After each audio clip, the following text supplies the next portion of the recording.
Eran nuestros abuelos, nuestras abuelas. Se repitió su relato. Vinieron a legarlo a quienes ahora vivimos. Nunca se perderá su nombre. En el porvenir jamás olvidaremos la historia. Siempre la guardaremos nosotros, sus hijos.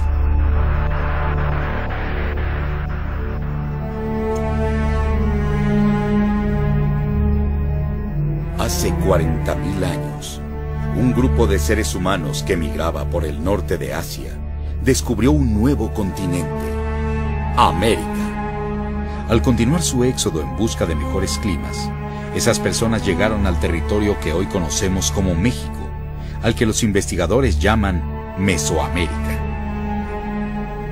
Durante mucho tiempo, aquella sociedad llevó una existencia sencilla, dedicada a la caza, la pesca y la recolección.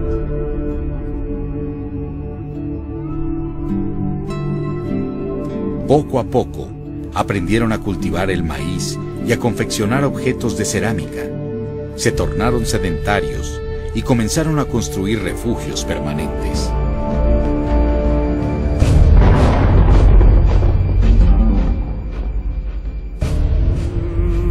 Hacia el año 3000 a.C., ocurrió un gran cambio. Aquella sociedad se organizó de una forma compleja y surgieron los primeros estados. Comenzaron a construir pirámides y apareció un arte monumental.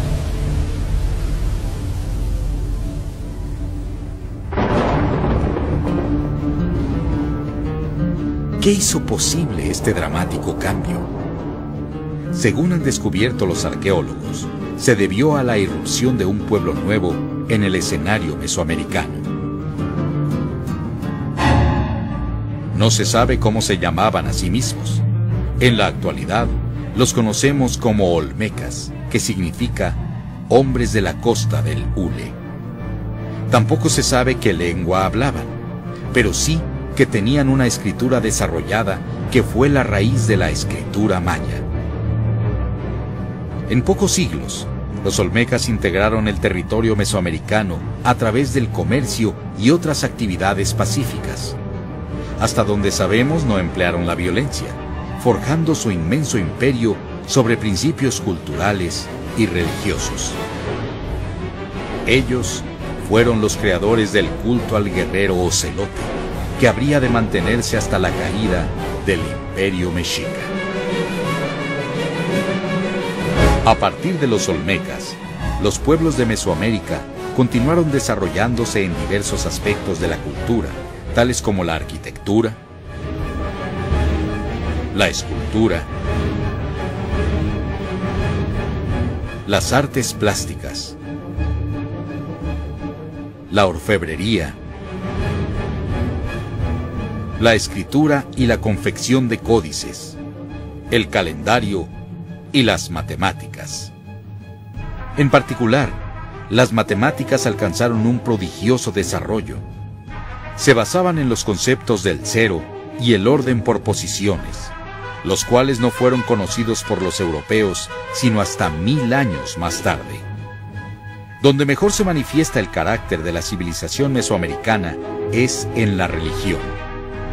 Las enseñanzas tradicionales de los sabios indígenas recibieron el nombre de Toltecayotl, toltequidad, un término que significa el arte de vivir.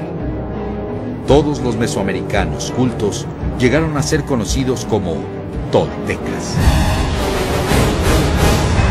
La toltequidad es el legado característico de México al mundo.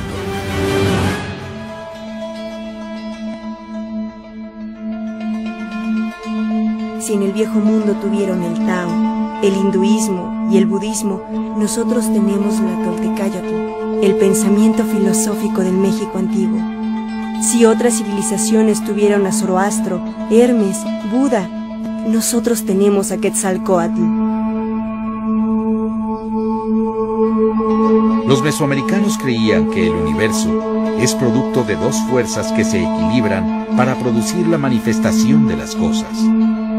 Creían que la creación del mundo no ocurrió por arte mágica, sino que es un proceso continuo y evolutivo, regido por la ley de los ciclos.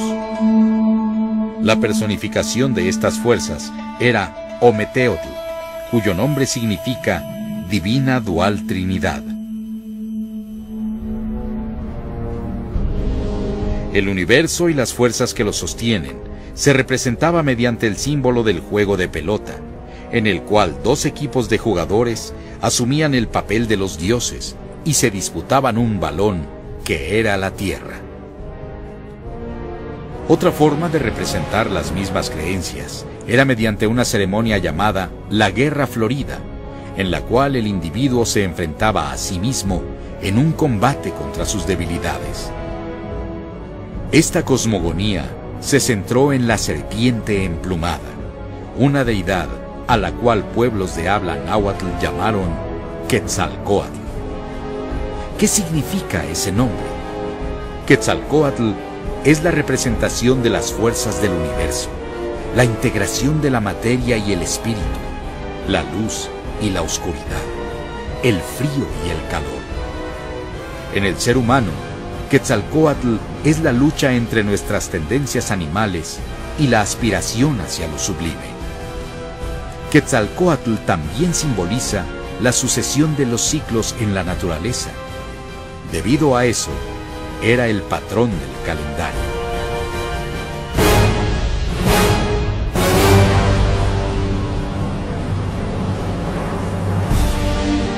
Los naturales de esta Nueva España se regían por una instrucción que les dejó Quetzalcóatl, la cual contiene 20 caracteres multiplicados por 13.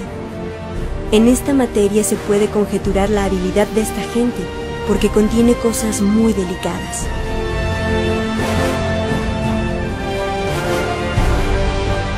El calendario prehispánico se basaba en un año sagrado de 260 días, el cual se relacionaba con el año de la naturaleza, produciendo un ciclo de 52 años de duración, conocido como Ciclo del Fuego Nuevo.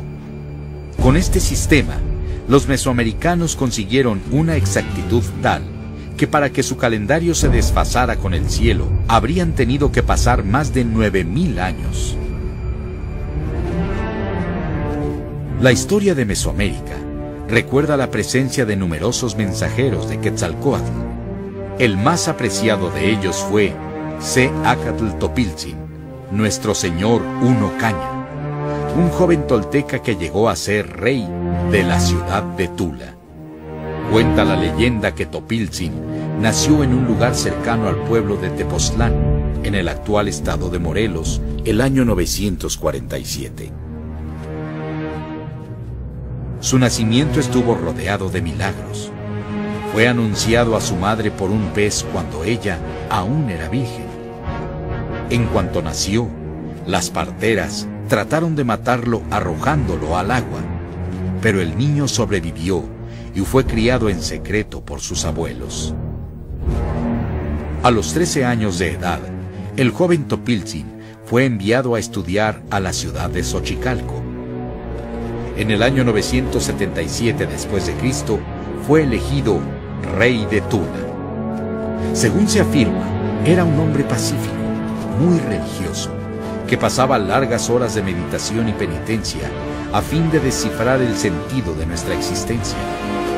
También fue un gran jefe de Estado, pues convirtió a Tula en una gran ciudad, construyendo grandes y preciosos edificios y desarrollando las artes. Poco después de su llegada al poder, Topiltzin recibió la visita de unos brujos, quienes lo engañaron y embriagaron.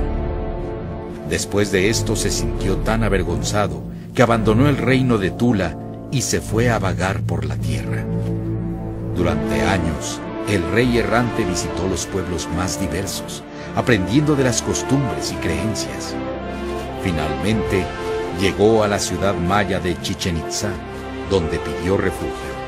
Allí lo recibieron, compartiendo con él los altos secretos de la toltequidad. Debido a su sabiduría y nobleza de vida, los mayas le dieron el nombre de Cuculcán, serpiente emplumada. Después de algunos años entre los mayas, Topiltzin regresó al centro de México, viniendo a radicar en la ciudad de Cholula. Los hechos grandes y maravillosos de Topiltzin son recordados entre los indios. Ellos recuerdan tantos milagros que no me atrevo a hacer ninguna declaración sobre eso.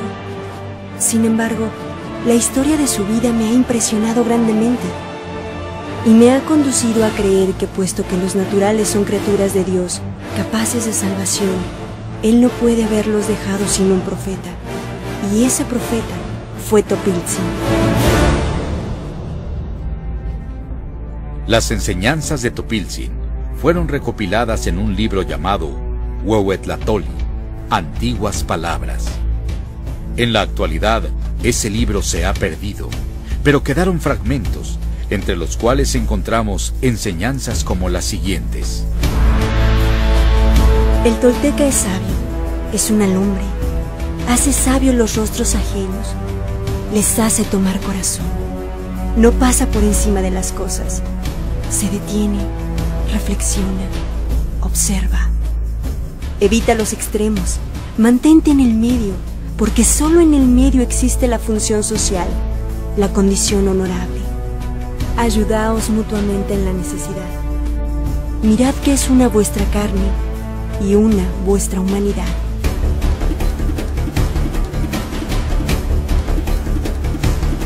Según las leyendas, en el año 999 después de Cristo, Topiltzin subió a una montaña y se incendió a sí mismo con un fuego interior.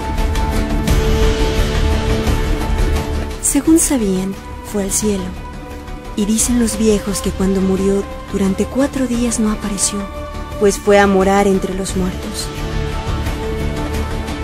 Pero al 8º día apareció la gran estrella que llamaban Quetzalcóatl.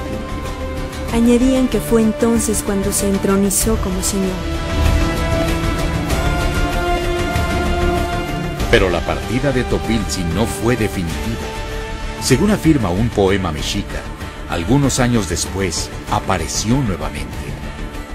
Después de reunirse con sus seguidores, les dijo que no estuvieran tristes, pues él regresaría nuevamente a la tierra cuando se cumplieran los ciclos. Luego, se encaminó a la costa del Golfo de México, arrojó su manta bordada de serpientes al mar, subió en ella como si fuese una balsa y se fue navegando hacia el horizonte oriental. Exactamente 520 años después de la partida de Topiltzin, aparecen en la costa del Golfo de México los barcos de Hernán Cortés, portando sobre sus velas una de las insignias más importantes de la toltequidad, la Cruz de los 4 Rumbos. Los mesoamericanos interpretaron ese hecho como una señal mesiánica, comprendiendo que comenzaba la mitad oscura del ciclo de la serpiente emplumada.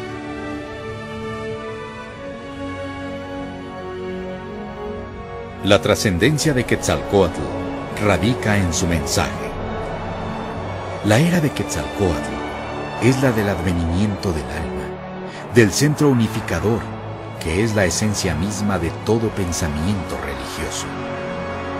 Gracias a él, Mesoamérica conoció un fenómeno poco frecuente en la historia de la humanidad: un inmenso imperio forjado por la potencia del espíritu.